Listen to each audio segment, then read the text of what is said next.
സൃഷ്ടപ്രപഞ്ചം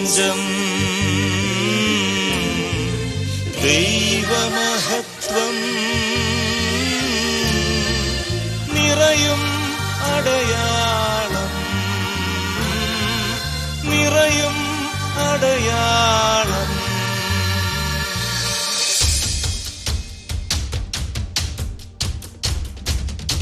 പിതാവിൻ കൽപ്പനകളും യേശുവിൻ വചനങ്ങളും ആത്മാവിൻ ഫലങ്ങളും മാതാവിൻ വിശുദ്ധിയും അനേകരിൽ നിറയും അടയാളം, അടയാളം. സൃഷ്ടപ്രപഞ്ചം ദൈവമഹത്വം നിറയും അടയാളം, നിറയും അടയാളം. In the name of Jesus.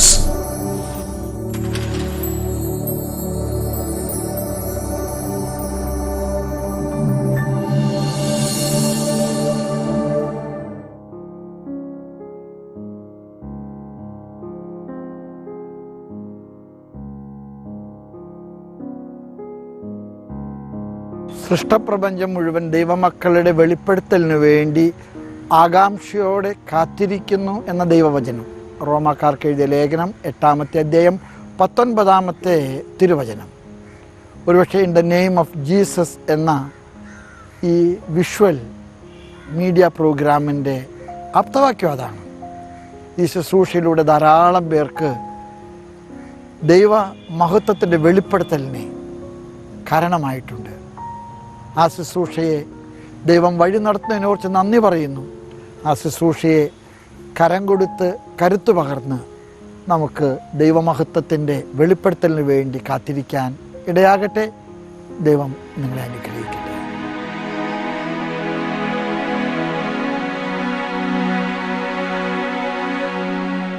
In the name of ജീസസിലേക്ക് ഏവരെയും സ്വാഗതം ചെയ്യുന്നു.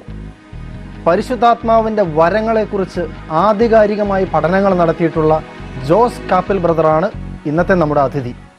1978 നവംബർ മാസത്തിലാണ് ഞാൻ ആദ്യമായിട്ട് നവീകരണ അനുഭവത്തിലേക്ക് വരുന്നത്. എൻ്റെ മാതാപിതാക്കന്മാരുടെ വാക്കനുസരിച്ചും ഒരു ഉറ്റ സുഹൃത്തിൻ്റെ നിർമ്മിതത്തിന് വഴങ്ങിയുമാണ് ഞാൻ ധ്യാനത്തിന് കടന്നു വരുന്നത് തന്നെ. എന്നാൽ ധ്യാനത്തിൻ്റെ 2-ാമത്തെ ദിവസം ഉച്ചയോടുകൂടി ഞാൻ ധ്യാനം നിർത്തി മടങ്ങിപ്പോയി കളയാം എന്നുള്ള തീരുമാനത്തിൽ എത്തി. അത് എൻ്റെ അടുത്തിരുന്ന ഒരു സഹോദരനോട് ഞാൻ പങ്കുവെക്കുകയും ചെയ്തു. ആ സഹോദരൻ ഉച്ചയോടുകൂടി ധ്യാനഗുരുവിൻ്റെ അടുത്ത് ചെന്ന് ഞാനിങ്ങനെ മടങ്ങിപ്പോവുകയാണെന്നുള്ള വിവരം ധരിപ്പിച്ചു. അച്ഛൻ എന്നെ വിളിച്ച് എന്തുകൊണ്ടാണ് മടങ്ങിപ്പോകുന്നതെന്ന് എന്നോട് ചോദിച്ചു. ഞാൻ പറഞ്ഞു, എനിക്കിവിടെ ഇരുന്നിട്ട് ഇവിടെ പറയുന്നൊന്നും ഉൾക്കൊള്ളാനോ അതിൽ മനസ്സിലാക്കാനോ എനിക്ക് കഴിയുന്നില്ല, അതുകൊണ്ടാണ്, മറ്റു കാരണങ്ങളൊന്നുമില്ല എന്ന് ഞാനിങ്ങനെ ധ്യാനഗുരുവായ ആ വൈദികനോട് പറഞ്ഞു, അതിൽ പങ്കുവച്ചു. ഇത് കേട്ട അച്ഛൻ പറഞ്ഞു, ഞാനൊന്ന് പ്രാർത്ഥിക്കാം എന്ന് പറഞ്ഞ് അച്ഛൻ എന്നെ അവിടെ മുട്ടുമ്പോൾ നിർത്തി. അച്ഛനൊരു 10 മിനിറ്റ് എനിക്ക് വേണ്ടി പ്രാർത്ഥിച്ചു.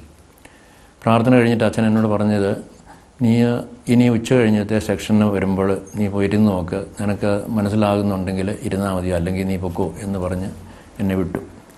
ഏതായാലും ഉച്ച കഴിഞ്ഞ് ഞാൻ അച്ഛൻ പറഞ്ഞ പോലെ ഉച്ച കഴിഞ്ഞ് പോയി ഇരുന്ന് കഴിഞ്ഞപ്പോൾ എനിക്ക് അച്ഛൻ പറയുന്ന ധ്യാനത്തിലെ എല്ലാ വിഷയങ്ങളും എനിക്ക് മനസ്സിലാക്കാനും അത് ഉൾക്കൊള്ളുവാനും സാധിച്ചു. അങ്ങനെ ഞാൻ അവിടെ ഇരുന്ന് ധ്യാനം പൂർണ്ണമാക്കി. ധ്യാനത്തിൻ്റെ 5-ാമത്തെ ദിവസം അഭിഷേക പ്രാർത്ഥനയുടെ സമയം, കൈവ് പ്രാർത്ഥനയുടെ സമയത്ത് ഏകാഗ്രതയിൽ ഞാനിങ്ങനെ പ്രാർത്ഥിച്ചുകൊണ്ട് ഇരിക്കുന്നു. എല്ലാവരും 45 പേരാണ് അന്ന് ധ്യാനത്തിലുണ്ടായിരുന്നത്. എല്ലാവരും പ്രാർത്ഥിച്ചുകൊണ്ടിരിക്കുന്ന സന്ദർഭത്തിൽ അച്ഛൻ്റെ കൈവ് പ്രാർത്ഥന നടന്നുകൊണ്ടിരിക്കുന്നു. പെട്ടെന്ന് ഞാനൊരു ദർശനം കാണുകയാണ്.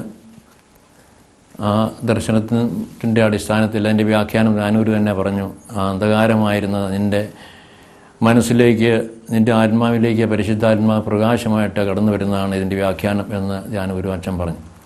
ഏതായാലും എനിക്ക് എല്ലാം ഉണ്ടെങ്കിലും ഒന്നുമില്ലാത്ത പോലൊരു ശൂന്യതയിൽ ജീവിച്ചു പോകുന്ന ഒരു കാലഘട്ടമായിരുന്നു അന്ന്. ഈ സമയത്ത് എൻ്റെ മനസ്സിൽ എന്തോ ഒരു ഭാരം എന്നിൽ നിന്നങ്ങ് നീങ്ങി മനസ്സിൽ സമാധാനവും ശാന്തിയും ലഭിക്കുന്ന പോലെ ഉള്ള ഒരു അനുഭവമാണ് എനിക്ക് അപ്പോൾ ഉണ്ടായത്. അപ്പോൾ ഞാൻ ആ സമയത്ത് എനിക്കുണ്ടായിരുന്ന ഈ ശൂന്യത അവസ്ഥ, അതുപോലെ വിഷമിക്കുന്ന എത്രയോ പേര് ലോകത്തിലുണ്ട്. അവർക്കും ഞാൻ ഇപ്പോഴും അനുഭവിക്കുന്ന ഈ സന്തോഷം പങ്കുവെച്ചു കൊടുക്കാൻ എനിക്ക് എന്തെങ്കിലും ഒരു വരം തരണേ കർത്താവേ എന്ന് പരിശുദ്ധാത്മാവിനോട് തന്നെ പ്രാർത്ഥിച്ചു. അങ്ങനെ ആ പ്രാർത്ഥന തുടർന്നു. പരിശുദ്ധാത്മാവ് അവിടുത്തെ വരങ്ങൾ തന്നു തുടങ്ങി. ആ പ്രാർത്ഥന 3 വർഷത്തോളം തുടർന്നു. 3 വർഷം ഏതാണ്ട് പൂർത്തിയായി കഴിഞ്ഞപ്പോൾ പരിശുദ്ധാത്മാവ് അറിവിൻ്റെ വരവും തന്ന് അനുഗ്രഹിച്ചു. പിന്നീട് പരിശുദ്ധാത്മാവിൻ്റെ ഈ വരങ്ങൾ ഉപയോഗിച്ച് മറ്റുള്ളവരെ ഈ ദൈവസ്നേഹത്തിലേക്ക്, വിശ്വാസത്തിലേക്ക് നയിക്കുന്നതിന് വേണ്ടി ഉള്ള ശുശ്രൂഷകൾ അത് ആരംഭിക്കാൻ ഇടവന്നു. ആ ശുശ്രൂഷകൾ ആരംഭിക്കുന്നത് ഇടവകയിലെ വികാരിച്ചൻ്റെ പൂർണ്ണ ഉത്തരവാദിത്വത്തിലും അച്ഛൻ്റെ നേതൃത്വത്തിലുമായിരുന്നു. അത് മാറി മാറി വന്ന വികാരിയച്ഛന്മാരുടെ നിർദ്ദേശപ്രകാരം ഈ വരങ്ങൾ ഉപയോഗിച്ചുള്ള ശുശ്രൂഷകൾ ഇങ്ങനെ ആരംഭിച്ചു. അത് വീട്ടിൽ തന്നെ വെച്ച് ആഴ്ചയിൽ ഒരു ദിവസം എന്നതുപോലെ തുടങ്ങി. അന്ന് ആ കാലത്ത് ധാരാളം പേര് വന്ന് ആന്തരിക സൗഖ്യവും ശാരീരിക രോഗശാന്തിയും പ്രാപിച്ച് പോയിട്ടുള്ളവരുണ്ട്. അപ്പോൾ ഇങ്ങനെ ഈ ശുശ്രൂഷകൾ ഇങ്ങനെ മുന്നോട്ട് പോകുമ്പോൾ പ്രത്യേകമായിട്ടും പരിശുദ്ധാത്മാവ് പിന്നീട് ഈ ശുശ്രൂഷ മുന്നോട്ട് പോകാനായിട്ട് പരിശുദ്ധാത്മാവ് കൂടുതൽ സാഹചര്യങ്ങൾ ഒരുക്കി തരികയാണ് ചെയ്തത്. കൊളത്തുവയിലെ ഷീജ വർക്കിച്ചൻ ഇങ്ങനെയുള്ള അച്ഛൻ നടത്തുന്ന ധ്യാനത്തിങ്ങളുടെ ശുശ്രൂഷകൾക്ക് വേണ്ടിയിട്ട് അച്ഛനെ വിളിക്കുകയും അങ്ങനെ ആ ശുശ്രൂഷകൾക്ക് അച്ഛനെ സഹായിക്കാനായിട്ട് പോവുകയും ചെയ്തു. പിന്നീട് ധ്യാന സെൻറ്ററിൽ നടത്തിയ ധ്യാനങ്ങളിൽ അച്ഛന് ഇങ്ങനെ ഈ ശുശ്രൂഷകൾ സഹായിക്കാനായിട്ട് വിളിക്കുകയും തുടർന്ന് പോവുകയും ചെയ്തു. അപ്പോൾ ഇങ്ങനെയെല്ലാം വീട്ടിൽ വെച്ച് ഇങ്ങനെ ശുശ്രൂഷ നടത്തി ആഴ്ചയിൽ ഒരു ദിവസം ഇങ്ങനെ പ്രാർത്ഥനകൾ നടത്തി പോകുന്ന കാലഘട്ടങ്ങൾ അത് 1982 മുതൽ 86 വരെ ഈ 4 വർഷക്കാലം പരിശുദ്ധാത്മാവിൻ്റെ നിർദ്ദേശം അനുസരിച്ച് മാത്രം ഈ 4 വർഷക്കാലം ഈ ശുശ്രൂഷ മുന്നോട്ട് കൊണ്ടുപോയി. ആ ഈ 4 വർഷങ്ങൾ കൊണ്ട് ഏതാണ്ട് 14,000 വ്യക്തികൾ ആന്തരിക സൗഖ്യവും ശാരീരിക സൗഖ്യവും പ്രാപിക്കുന്നതിനായിട്ട് വന്ന് പ്രാർത്ഥിച്ചു പോയായിട്ട് ഞാൻ ഓർക്കുന്നുണ്ട്. അപ്പോൾ ഇങ്ങനെ പിന്നെ ഒരു പരിശുദ്ധാത്മാവിൻ്റെ സന്ദേശങ്ങളിലൂടെയായിരുന്നു പിന്നെ നയിച്ചത് മുഴുവൻ. ഇപ്പോൾ ഈ 40 വർഷക്കാലം ആയിട്ടും പരിശുദ്ധാത്മാവ് ഓരോ സമയത്തും ഓരോ സാഹചര്യങ്ങളിലും സന്ദേശങ്ങൾ നൽകി ഞങ്ങളെയും കുടുംബത്തെയും നയിക്കുന്ന അനുഭവമാണ് ഇതുവരെ ഉണ്ടായിട്ടുള്ളത്. അപ്പോൾ അത് എല്ലാ കാര്യങ്ങളിലും, ഒരു കാര്യത്തിൽ മാത്രമല്ല എല്ലാ കാര്യങ്ങളിലും പരിശുദ്ധാത്മാവ് വളരെ വ്യക്തമായ നിർദ്ദേശങ്ങൾ നൽകി പരിപാലിച്ച് മുന്നോട്ട് പോയിക്കൊണ്ടിരുന്നു. അപ്പോൾ ഇങ്ങനെ വരങ്ങളിലൂടെ അല്ലെ സന്ദേശങ്ങളിലൂടെ ദൈവത്തിൻ്റെ അരൂപി ഇങ്ങനെ മുന്നോട്ട് വഴി നടത്തിയ അനുഭവമാണ് എനിക്കും എൻ്റെ കുടുംബത്തിനും ഉള്ളത്. ഇപ്പോൾ ഈ ശുശ്രൂഷകൾ വീട്ടിൽ വെച്ച് നടക്കുന്ന കാലത്ത് എൻ്റെ മാതാപിതാക്കന്മാരും കുടുംബാംഗങ്ങളും എല്ലാവരും എനിക്ക് 100% പൂർണ്ണ സപ്പോർട്ടായിരുന്നു. അവരുടെ പ്രാർത്ഥനയെല്ലാം അതിൻ്റെ പിന്നിലുണ്ടായിരുന്നു. അപ്പോൾ ഇങ്ങനെ ദൈവത്തിൻ്റെ പരിശുദ്ധാത്മാവിൻ്റെ ആ വരങ്ങൾ ഉപയോഗിച്ച് മറ്റുള്ളവർക്ക് വേണ്ടി ശുശ്രൂഷ ചെയ്യാനുള്ള ആ അനുഗ്രഹം തമ്പുരാനായി നൽകുകയും പിന്നെ ഒരു കാര്യം വളരെ നിർബന്ധമായിട്ട് പരിശുദ്ധാത്മാവ് പറഞ്ഞു അല്ലെങ്കിൽ നിർദ്ദേശം തന്നിരുന്ന മറ്റൊന്നുമല്ല, എപ്പോഴും സഭയോടൊത്ത് സഭാധികാരികളോടെ വിധേയപ്പെട്ട് അനുസരണത്തിൽ കീഴിൽ ആ മാർഗനിർദ്ദേശത്തിൽ മാത്രമേ പോകാൻ പാടുള്ളൂ എന്നൊരു നിർദ്ദേശം അന്നും പരിശുദ്ധാത്മാവ് തന്നിരുന്നു. അതുപോലെ തന്നെ സ്വന്തമായ കുടുംബത്തിൻ്റെ ഉത്തരവാദിത്തങ്ങൾ ഒരിക്കലും അവിടെ പാളിച്ച വരുത്തിയിട്ട് ഒരു ശുശ്രൂഷയ്ക്കും പോകരുതെന്ന് കൂടി പരിശുദ്ധാത്മാവ് നിർദ്ദേശിച്ചിരുന്നു. അപ്പോൾ ഈ 2 കാര്യങ്ങളിൽ ഒരു നിർബന്ധ ബുദ്ധി എന്നതുപോലെ തന്നെ ആയിരുന്നു പരിശുദ്ധാത്മാവ് നിർദ്ദേശിച്ചതുപോലെ തന്നെയായിരുന്നു ഞാൻ മുന്നോട്ട് നീങ്ങിയതും പോയിക്കൊണ്ടിരുന്നതും. ഇപ്പോഴും അങ്ങനെ തന്നെ മുന്നോട്ട് പോകുന്നു. അപ്പോൾ അങ്ങനെ വരങ്ങളിലൂടെ പരിശുദ്ധാത്മാവ് നിരന്തരമായിട്ട് ഇങ്ങനെ നയിച്ചുകൊണ്ടിരുന്നു. നിരവധി അനുഭവങ്ങൾ ഈ കാലഘട്ടങ്ങളിൽ പരിശുദ്ധാത്മാവ് നൽകി അല്ലെങ്കിൽ പരിപാലിച്ചു എന്നുള്ളത് ഞങ്ങളുടെ കുടുംബത്തിൻ്റെ മൊത്തമായിട്ടുള്ള കാര്യങ്ങളിൽ പോലും എപ്പോഴും ദൈവത്തിൻ്റെ ആ ഇടപെടൽ ആണ് ഉണ്ടായിരുന്നത്. ഞാനിപ്പം ജനിച്ച നാടും വീടും വിട്ട് ഞാൻ ഇപ്പോഴായിരിക്കുന്ന ഈ സ്ഥലത്ത് എത്തിച്ചേർന്നത് പോലും പരിശുദ്ധാത്മാവ് നൽകിയ ഒരു സന്ദേശത്തിൻ്റെ പൂർത്തീകരണമാണ്. കാരണം ഞാൻ എത്തിച്ചേരേണ്ടത് എവിടെയാണെന്നുള്ളതിനെക്കുറിച്ച് ഏതാണ്ട് 22 അടയാളങ്ങൾ വളരെ കൃത്യമായിട്ട് ദൈവത്തിൻ്റെ അരൂപി നൽകി. ആ 22 അടയാളങ്ങൾ പൂർത്തിയാക്കിക്കൊണ്ടാണ് ഞാനിപ്പോൾ ആയിരിക്കുന്ന ഈ സ്ഥലത്ത് ഞാൻ എത്തിച്ചേരുന്നത്. അപ്പോൾ എനിക്കൊന്നും സംശയിക്കേണ്ടി വന്നിട്ടില്ല.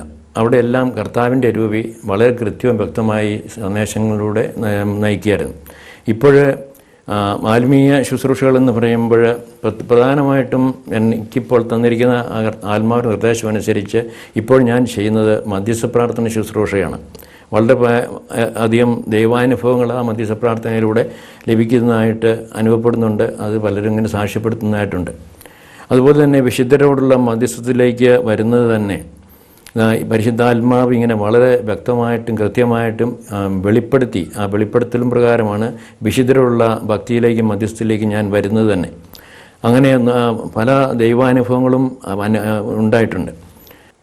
ആത്മീയ ശുശ്രൂഷകളിലേക്ക് കൂടുതലായിട്ട് അതിനുവേണ്ട പ്രോത്സാഹനവും മാർഗനിർദ്ദേശവും എല്ലാം തന്ന് മുന്നോട്ട് നയിക്കാൻ കാരണക്കാരായ പ്രധാനപ്പെട്ട രണ്ട് വൈദികരാണ്. ഒന്ന് നമ്മുടെ കുളത്തുവയിലുള്ള മോൺസിഞ്ഞോർ CJ വർക്കിച്ചനും, രണ്ടാമത് 27 വർഷക്കാലം എനിക്ക് ആത്മീയ നേതൃത്വം തന്ന് എൻ്റെ ഒരു ആത്മീയ പിതാവെന്ന നിലയ്ക്ക് എനിക്ക് വേണ്ട മാർഗനിർദ്ദേശങ്ങളും തന്ന് തുരുത്തിമറ്റത്തിൽ അഗസ്റ്റിനച്ഛനായിരുന്നു.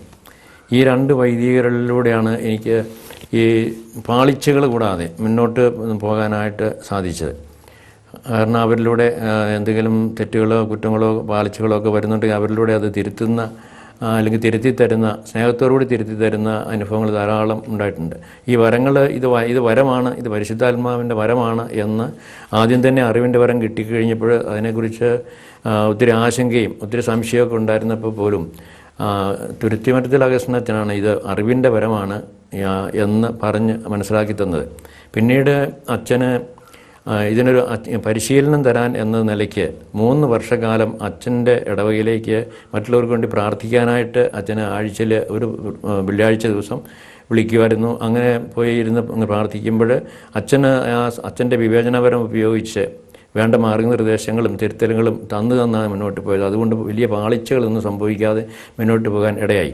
അപ്പോൾ ഇങ്ങനെ മുന്നോട്ട് പോകുന്ന കാലത്ത് പരിശുദ്ധാത്മാവിൻ്റെ നിർദ്ദേശപ്രകാരം പരിശുദ്ധാത്മാവ് ഈ വരങ്ങളെക്കുറിച്ച് എന്തെങ്കിലും എഴുതണമെന്നിങ്ങനെ പലരിലൂടെ സന്ദേശമായിട്ട് വെളിപ്പെടുത്തി.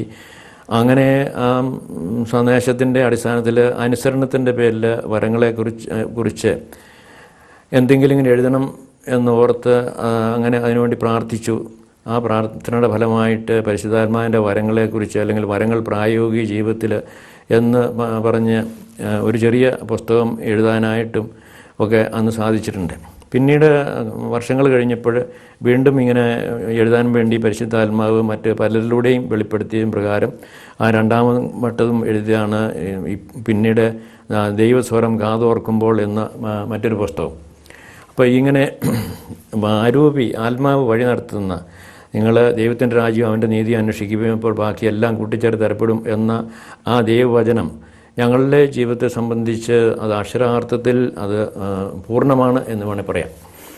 കാരണം വേണ്ടതെല്ലാം വേണ്ട സമയത്ത് വേണ്ട പോലെ പരിശുദ്ധാത്മാവ് അത് നിർദ്ദേശങ്ങളിലൂടെ തന്നുകൊണ്ടിരുന്നു അല്ലെങ്കിൽ നയിച്ചു കൊണ്ടിരുന്നു.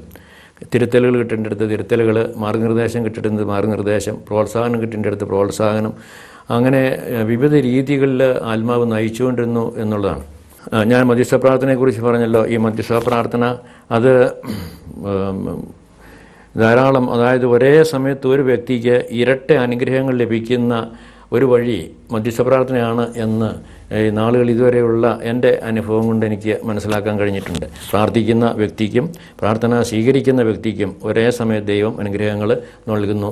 യോബിൻ്റെ പുസ്തകത്തിൽ നമ്മളത് കാണാറുണ്ട്. യോബ് തൻ്റെ സ്നേഹിതന്മാർക്ക് വേണ്ടി പ്രാർത്ഥിച്ചപ്പോൾ അവനുണ്ടായിരുന്ന ഐശ്വര്യം കർത്താവ് തിരികെ കൊടുത്തു. യോബിനെ ദൈവം ഇരട്ടിയായി അനുഗ്രഹിച്ചു എന്ന് തിരുവചനം നമ്മൾ കാണുന്നുണ്ട്. അപ്പോൾ ഇങ്ങനെ മധ്യസ്ഥ ഇപ്പോഴും എൻ്റെ ശുശ്രൂഷ പ്രധാനപ്പെട്ടത് ഈ മധ്യസ്ഥ പ്രാർത്ഥനയാണ്. ഞാൻ ഒരു ധ്യാനത്തിന് പോവുകയാണെങ്കിൽ അല്ലെങ്കിൽ ധ്യാനത്തിലെ ശുശ്രൂഷകൾക്കൊക്കെ പോവുകയാണെങ്കിൽ അത്യാവശ്യം സഹായിക്കാനൊക്കെ വിളിക്കുമ്പോൾ പോവുകയാണെങ്കിൽ എനിക്ക് ലഭിച്ചിരിക്കുന്നൊരു നിർദ്ദേശം, നിനക്ക് അനുഭവം ബോധ്യമുള്ള വിഷയത്തെക്കുറിച്ച് മാത്രമേ നീ സമൂഹത്തിൽ പങ്കുവയ്ക്കാൻ പാടുള്ളൂ എന്നുള്ളതാണ്. അപ്പോൾ അതുകൊണ്ട് എനിക്ക് അനുഭവം ഉള്ളതും എനിക്ക് ബോധ്യപ്പെട്ടതും മാത്രമായ കാര്യങ്ങൾ പല ക്ലാസ്സുകൾ എടുക്കാൻ പലരും എപ്പോഴും നിർബന്ധിക്കാറുണ്ട്. പക്ഷേ ഞാൻ അങ്ങനെ ഒരു ക്ലാസ് എടുക്കാറില്ല. ഞാൻ പരിശുദ്ധാത്മാവ് എനിക്ക് തന്ന ബോധ്യവും അനുസരിച്ച് ഞാൻ എടുക്കുന്ന വിഷയങ്ങൾ പരിശുദ്ധാത്മാവിൻ്റെ വരദാനങ്ങളെക്കുറിച്ച്, അതുപോലെ തന്നെ പരിശുദ്ധാത്മാവിൻ്റെ ഒരു പ്രധാന ശുശ്രൂഷകൾ പ്രധാനമായിട്ട് ഉപയോഗിക്കുന്ന അറിവിൻ്റെ വരത്തെക്കുറിച്ച്, അതുപോലെ തന്നെ അനുസരണത്തെക്കുറിച്ച്, പ്രാർത്ഥനയെക്കുറിച്ച്, ഈ വിഷയങ്ങളെക്കുറിച്ച്, ആന്തരിക സൗഖ്യം, ഇങ്ങനെയുള്ള ചുരുക്കം ചില വിഷയങ്ങൾ മാത്രമേ ഞാൻ ഒരു ക്ലാസ്സുകളിൽ എന്നെ വിളിക്കുകയാണെങ്കിൽ ഞാൻ പോയി പങ്കുവയ്ക്കുകയുള്ളൂ. അല്ലെങ്കിൽ അവിടെ എല്ലാ വിഷയത്തിലും ഞാൻ ഒരിക്കലും അങ്ങനെ അങ്ങനെ പറയാറില്ല.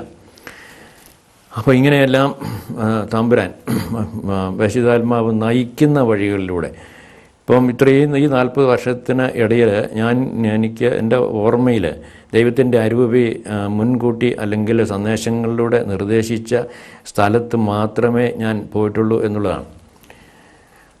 പരിശുദ്ധാത്മാവിൻ്റെ അനുസരണമില്ലാതെ ഒരിടത്തും പോയി ഒരു ശുശ്രൂഷകൾക്കും ഞാൻ അങ്ങനെ പങ്കെടുക്കാനായിട്ട് പോയിട്ടില്ല.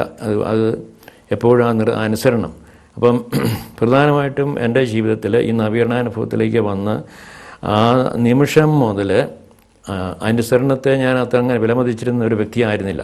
പക്ഷേ അന്ന് ധ്യാനം കഴിഞ്ഞപ്പോൾ മുതൽ പിന്നെയുള്ള ദൈവാത്മാവിൻ്റെ ഇടപെടൽ ഏതാണ്ട് സന്ദേശങ്ങൾ തന്ന ദൈവനെ നയിച്ചെങ്കിൽ ആ തന്ന സന്ദേശങ്ങളിൽ 70% അനുസരണത്തെ മുറുകെ പിടിക്കുന്ന വിധത്തിലായിരുന്നു. അപ്പോൾ അതുകൊണ്ട് എനിക്ക് ഒത്തിരിയേറെ ദൈവാനുഗ്രഹങ്ങൾക്കത് കാരണമായി. ഒരു ഉദാഹരണമായിട്ട് ഞാനൊരു അനുഭവം പറയുകയാണെങ്കിൽ, നവീകരണ ധ്യാനമൊക്കെ കൂടിക്കഴിഞ്ഞ് ഒരിക്കൽ രാത്രിയിൽ ഇങ്ങനെ ഉറക്കത്തിൽ ആരോ എന്നെ വിളിക്കുന്ന ഒരു ശബ്ദം ഞാൻ കേട്ടു. അപ്പം ഞാനും ഉറക്കമുണർന്നു. നോക്കുമ്പോൾ വീട്ടിലാരും മറ്റാരും ഉണർന്നിട്ടില്ല. അപ്പം ഞാൻ വീണ്ടും കിടന്നു. വീണ്ടും ഉറക്കം പിടിച്ചപ്പോൾ വീണ്ടും ആരോ എന്നെ വിളിക്കുന്ന പോലെ കേട്ടു. അപ്പോഴും ഞാൻ ഉണർന്നു. ആരും ഇല്ല. വീണ്ടും ഞാൻ കടന്നു കഴിഞ്ഞപ്പോൾ എൻ്റെ പേര് തന്നെ എന്നെ വ്യക്തമായി വിളിച്ചിട്ട്, നീ ആത്മാവിൽ പരിശുദ്ധാരൂപിയിൽ അഭിവൃദ്ധിപ്പെടാനായിട്ട് ആഗ്രഹിക്കുന്നെങ്കിൽ നീ അടുത്ത വെള്ളിയാഴ്ച നീ ഉപവസിക്കുക എന്നാണ് ഒരു സ്വരം ഞാൻ കേൾക്കുന്നത്. അങ്ങനെ ആ സ്വരം കേട്ടപ്പോൾ ഈ ഉപവാസത്തോട് എനിക്ക് ഒട്ടും താല്പര്യമുള്ള വ്യക്തിയായിരുന്നില്ല. ഞാൻ ഉപവസിക്കാനായിട്ട് നിൽക്കാറില്ലായിരുന്നു. അപ്പം അങ്ങനെ ഉള്ള എന്നെ ആദ്യം അനുസരണത്തിലൂടെയാണ് കർത്താവ് പരിശുദ്ധാത്മാവ് നയിക്കുന്നതല്ല വഴി നടത്തുന്നത്. കാരണം ഈ ധ്യാനത്തിൻ്റെ അവസരങ്ങളിൽ അഭിഷേക പ്രാർത്ഥനയുടെ ദിവസം ഉപവസിക്കണമെന്ന് ധ്യാനഗുരു പറഞ്ഞിട്ട് പോലും ആ ധ്യാന ദിവസങ്ങളിൽ പോലും ഞാൻ ഉപവസിക്കാത്ത വ്യക്തിയാണ്. അപ്പോൾ നീ ഉപവസിക്കണം, ആത്മാവിൽ അഭിവൃദ്ധിപ്പെടാൻ നീ ആഗ്രഹിക്കുന്നെങ്കിൽ നീ അടുത്ത വെള്ളിയാഴ്ച ഉപവസിക്കണമെന്ന് പറഞ്ഞപ്പോൾ ഈ അടുത്ത വെള്ളിയാഴ്ചയ്ക്ക് എന്താ എത്രമാത്രം പ്രാധാന്യമെന്ന് അറിയുന്നതിന് വേണ്ടി ഞാൻ ആ രാത്രിയിൽ തന്നെ, അപ്പോൾ സമയം 2 മണിയായി, ഞാൻ ചെന്ന് ഈ കലണ്ടറിൽ നോക്കുമ്പോൾ ആദ്യ വെള്ളിയാഴ്ചയാണ്. അപ്പോൾ ആദ്യ വെള്ളിയാഴ്ച പിറ്റേ ദിവസം രാവിലെ നേരം പുലർന്നു. നീ അഭിവൃദ്ധിപ്പെടാൻ ആഗ്രഹിക്കുന്നെങ്കിൽ അനുസരിക്കണം എന്നുള്ള ആ വചനങ്ങൾ അല്ലെങ്കിൽ ആ ദൈവസ്വരം എൻ്റെ മനസ്സിനെ നിരന്തരം പിറ്റേ ദിവസം പകൽ ഇങ്ങനെ അലട്ടിക്കൊണ്ടിരുന്നു, അല്ലെങ്കിൽ ഇങ്ങനെ എന്നോട് സംസാരിക്കുന്ന പോലെ എനിക്ക് തോന്നിക്കൊണ്ടിരുന്നു. അങ്ങനെ ഞാനൊരു നേരം പുലർന്ന് ഒരു 4 മണി സമയം വരെ ഇങ്ങനെ പരിശുദ്ധാത്മാവോട് മല്ലടിക്കുന്ന പോലെ എനിക്ക് ഉപവസിക്കാൻ പറ്റുന്നില്ല എന്നുള്ള മട്ടിൽ അത് തള്ളിക്കളെ, ഇതൊരു ദൈവസ്വരമല്ല, ഇതെൻ്റെ ഒരു തോന്നലാണ് എന്ന് ഞാനിങ്ങനെ മനസ്സിൽ മല്ലടിച്ചുകൊണ്ട് തള്ളാൻ ശ്രമിച്ചിട്ടും ഒരു സ്വസ്ഥത കിട്ടാതെ വന്നു കഴിഞ്ഞപ്പോൾ അവസാനം ഞാൻ സമ്മതിച്ചു, ഞാൻ ഉപവസിക്കാൻ തീരുമാനമെടുത്തു. അങ്ങനെ ആദ്യ വെള്ളിയാഴ്ച ആദ്യമായിട്ട് ജീവിതത്തിൽ ആദ്യമായിട്ടൊരു നന്നായിട്ട് ഉപവസിക്കുന്നതെന്ന് വേണമെങ്കിൽ പറയാം. അങ്ങനെ ഞാൻ ഉപവാസം ആരംഭിച്ചു.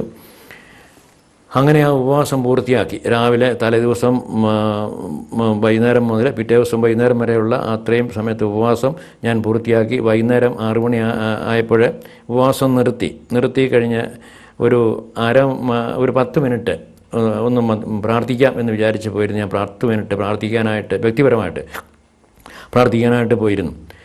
ആ 10 മിനിറ്റിൽ പോയിരുന്നു എങ്കിൽ ഞാൻ ഉദ്ദേശിച്ച 10 മിനിറ്റ് പ്രാർത്ഥിച്ച് എണീറ്റ് പോകാനാണ്. പക്ഷേ അവിടെ എനിക്ക് ഏകാഗ്രതയിൽ 1 മണിക്കൂർ സമയം മറ്റൊരിടത്തേക്കും ചിന്ത പോകാതെ ഒരേ പോയിന്റിൽ കർത്താവിനെ മാത്രം ശ്രദ്ധ കേന്ദ്രീകരിച്ചുകൊണ്ട് എനിക്ക് പ്രാർത്ഥിക്കാനായിട്ട് അന്ന് അവിടെ സാധിച്ചു. കാരണം ഈ ഒറ്റ അനുസരണമാണ് എന്ന് എനിക്ക് അന്ന് അതിൽ നിന്ന് മനസ്സിലായി. തന്നെയല്ല ഒരു മണിക്കൂർ ഒത്തിരിയേറെ എൻ്റെ കഴിഞ്ഞകാല ജീവിതങ്ങളിൽ ഒരുപാട് ആന്തരികമായ മുറിവുകൾ ഇങ്ങനെ വളരെ വ്യക്തമായി പരിശുദ്ധാത്മാവ് എൻ്റെ മുമ്പിൽ ദർശനമായിട്ട് ഇങ്ങനെ വെളിപ്പെടുത്തിക്കൊണ്ടിരുന്നു. അപ്പോൾ അത് സൗഖ്യം കിട്ടുന്നതാണ് എന്ന് എനിക്ക് ബോധ്യമായി. അപ്പോൾ ഒരു 10 നന്മ നിറഞ്ഞ മറിയം പോലെ ഏകാഗ്രതയിൽ പ്രാർത്ഥിക്കാൻ പറ്റാതിരുന്ന എനിക്ക് അന്ന് ഈ കർത്താവ് പറഞ്ഞ അനുസരിച്ച് അല്ലെ പരിശുദ്ധാത്മാവ് പറഞ്ഞ അനുസരിച്ച് ഒരു മണിക്കൂർ ഒരു ഉപവാസം നടത്തിയതിൻ്റെ ഫലമായിട്ട് എനിക്കൊരു മണിക്കൂർ ഏകാഗ്രതയിൽ പ്രാർത്ഥിക്കാനായിട്ട് ദൈവം ഇടവരുത്തി. പിന്നീട് മുന്നോട്ട് മുഴുവൻ ഇങ്ങനെ അനുസരണത്തിലൂടെ തന്നെ പരിശുദ്ധാത്മാവ് ഇങ്ങനെ വഴി നടത്തുകയും നയിക്കുകയും ചെയ്യുന്നതാണ് ഉണ്ടായിട്ടുള്ളത്. അപ്പോൾ ഏറ്റവും വളരെ പ്രധാനപ്പെട്ടത് ആത്മാവിൻ്റെ വരങ്ങൾ ലഭിക്കാനും വരങ്ങളിൽ വളരാനും അതിൽ നിലനിൽക്കാനും ഏറ്റവും ആവശ്യമായിരിക്കുന്ന ഒരു വ്യക്തിക്ക് അനുസരണം എന്നുള്ളതാണ്. തിരുവചനത്തിൽ നമ്മൾ കാണുന്നുണ്ട്, തന്നെ അനുസരിക്കുന്നവർക്ക് ദൈവം പ്രദാനം ചെയ്യുന്നതാണ് പരിശുദ്ധാത്മാവ് എന്ന്. അപ്പോൾ പരിശുദ്ധാത്മാവാണ് ഈ വരങ്ങൾ നൽകുന്നത്. പലപ്പോഴും മറ്റുള്ളവരുടെ കാര്യങ്ങളിലും ഞാൻ ഓർക്കുന്നുണ്ട്, വരങ്ങൾ ലഭിക്കാൻ വേണ്ടി ആഗ്രഹിച്ച് അവരെ പരിശുദ്ധാത്മാവ് പറഞ്ഞ് അനുസരിച്ചിട്ട് അരമണിക്കൂർ സമയത്തെ അനുസരണം കൊണ്ട് തന്നെ അറിവിൻ്റെ വരം വളരെ കൃത്യവും വ്യക്തമായി കിട്ടിയ സഹോദരങ്ങൾ പിന്നീട് വർഷങ്ങളോളം 35 വർഷങ്ങളോളമായിട്ട് ഇങ്ങനെ ശുശ്രൂഷ ചെയ്യുന്നുണ്ട്. ഇപ്പോഴും അവർ അരമണിക്കൂർ കൊണ്ട് ഉള്ള ഒരൊറ്റ അനുസരണമാണ്. അപ്പോൾ വരങ്ങൾ ലഭിച്ച് നിലനിൽക്കാൻ വളരാൻ ഏറ്റവും ആവശ്യമായിരിക്കുന്ന ഒരു ഘടകം ഈ ആത്മാവ് നൽകുന്ന അല്ലെങ്കിൽ പൂർണ്ണമായ അധികാരികളുള്ള സഭയോടുള്ള അനുസരണവും വിധേയത്വമാണ്. അപ്പോൾ ഇങ്ങനെ ആണ് തമ്പുരാൻ അന്ന് മുതൽ ഇങ്ങനെ 78 മുതൽ ഈ 40-41 വർഷങ്ങളായിട്ട് മുന്നോട്ട് നയിച്ചുകൊണ്ടിരിക്കുന്ന ഇത് ഇങ്ങനെയുള്ള അനുഭവങ്ങളിലൂടെയാണ്.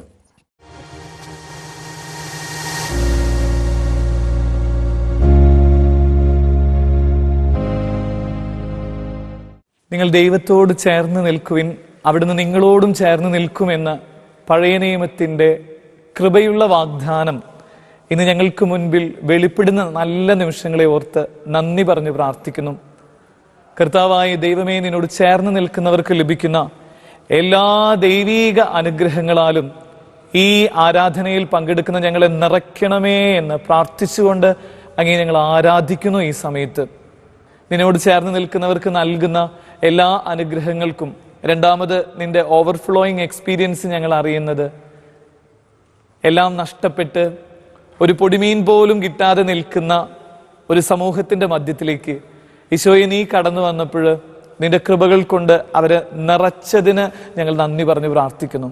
ഈശോയെ, 5 അപ്പം 2 മീനും മാത്രം ഉണ്ടായിരുന്നവർ നിന്റെ കൂടെ വന്ന് നിന്റെ മുൻപിൽ ചേർന്ന് നിന്നപ്പോൾ നീ അവരുടെ ജീവിതങ്ങളെ അനുഗ്രഹിച്ച് അത് 5000 നൽകിയ അത്രയും അനുഗ്രഹങ്ങൾ നൽകുന്ന ദൈവത്തിൻ്റെ മുമ്പിലാണ് ഞങ്ങൾ ആയിരിക്കുന്നത് എന്ന് ഞങ്ങൾ ഓർക്കുന്നു.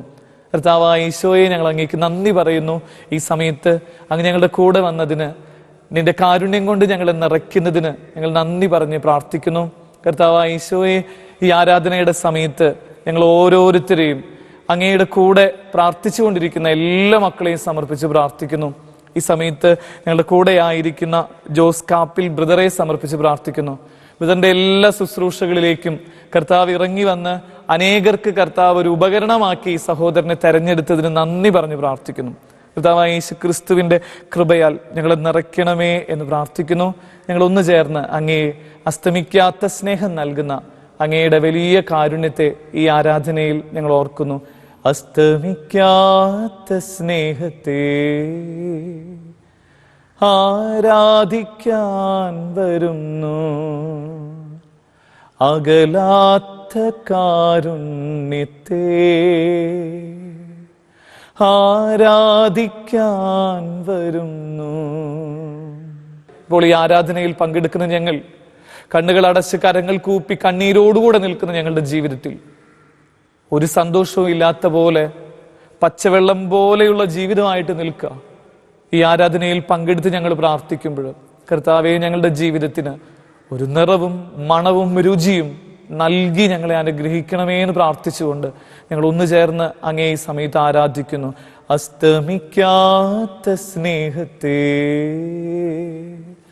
ആരാധിക്കാൻ വരുന്നു, അകലാത്ത കാരുണ്യത്തെ ആരാധിക്കാൻ വരുന്നു. വിശന്ന് തളർന്നവരെയും ഇനി സാധ്യതകളില്ല എന്ന് പറഞ്ഞവരെയും അങ്ങയുടെ മുൻപിൽ വന്നപ്പോൾ അങ്ങ് അവരെ അനുഗ്രഹിച്ചതുപോലെ ഈ ശുശ്രൂഷയിലൂടെ ഞങ്ങളെ അനുഗ്രഹിച്ചതിന് ഞങ്ങൾ നന്ദി പറഞ്ഞ് പ്രാർത്ഥിക്കുന്നു. അങ്ങയുടെ അനുഗ്രഹം ഞങ്ങളോട് കൂടെ ഉണ്ടാകുമാറാകട്ടെ. ആമേൻ. ആരാധിക്കുമ്പോൾ വിടുതൽ, ആരാധിക്കുമ്പോൾ സൗഖ്യം, ആരാധിക്കുമ്പോൾ വിടുതൽ, ആരാധിക്കുമ്പോൾ സൗഖ്യം. ദേഹം ദേഹി ആത്മാവിൽ സമാധാന സന്തോഷം ദാനമായി നാഥൻ നൽകിയിടും. ദേഹം ദേഹി ആത്മാവിൽ സമാധാന സന്തോഷം ദാനമായി നാഥൻ നൽകിയിടും. Praise the Lord. Hallelujah. In the name of Jesus, Yesu ക്രിസ്തുവിന്റെ നാമത്തിൽ എന്ന ശുശ്രൂഷയുടെ ഈ ഒരു എപ്പിസോഡ് നമ്മൾ കണ്ടു. ഈ എപ്പിസോഡിൽ നമ്മൾ പരിചയപ്പെട്ട കേരളത്തിലെ 40 വർഷത്തോളമായി നവീകരണ മുന്നേറ്റവുമായി ഒരു കർഷകന്റെ റോളിലും ഒപ്പം തന്നെ വരദാനങ്ങളെക്കുറിച്ച് ആധികാരികമായി ദൈവത്തിൻ്റെ പരിശുദ്ധാത്മാവ് പുസ്തക രൂപത്തിലും അല്ലെങ്കിൽ പ്രസംഗത്തിന്റെ രൂപത്തിലൊക്കെ ഒരുപാട് ആത്മാക്കൾ രക്ഷിക്കാൻ അല്ലെങ്കിൽ ഒരുപാട് സൗഖ്യ ശുശ്രൂഷകളൊക്കെ ചെയ്യാതെ അല്ലെങ്കിൽ ഇപ്പോഴും ചെയ്തുകൊണ്ടിരിക്കുന്ന ജോസ് കാപ്പിൽ ബ്രദറിനെയാണ് നമ്മൾ പരിചയപ്പെട്ടത്. ഇനി നമ്മൾ അടുത്ത ആഴ്ച പരിചയപ്പെടാൻ പോകുന്നത് കോട്ടയം കളത്തിപ്പൊടി ക്രിസ്ത്യൻ ധ്യാന മന്ദിരത്തിൻ്റെ സ്ഥാപക ഡയറക്ടറിൽ ഒരാളായ മേരി കുട്ടി ടീച്ചറെയാണ് നമ്മൾ പരിചയപ്പെടാൻ പോകുന്നത്.